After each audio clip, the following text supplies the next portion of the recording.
California's electoral politics are defined by a paradox.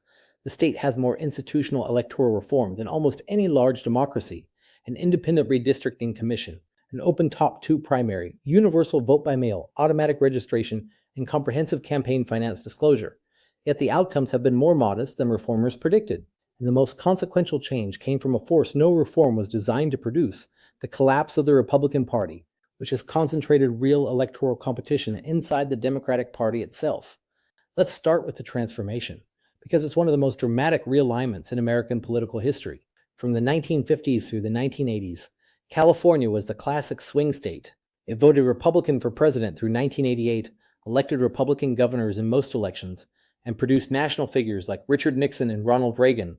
As recently as 2006, Arnold Schwarzenegger won re-election as governor.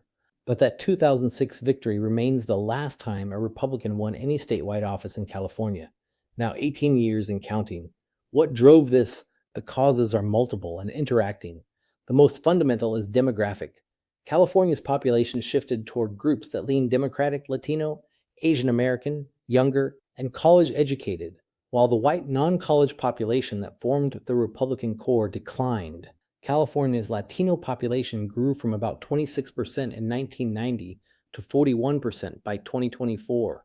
Meanwhile, the college-educated suburban electorate, once a battleground, moved decisively toward Democrats, driven by sorting on immigration, climate, and social issues. The Republican Party's own choices accelerated its decline.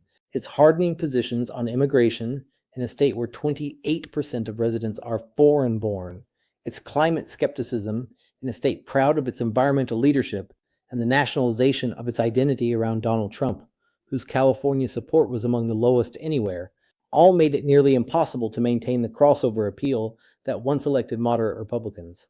But here's a twist that complicates the story.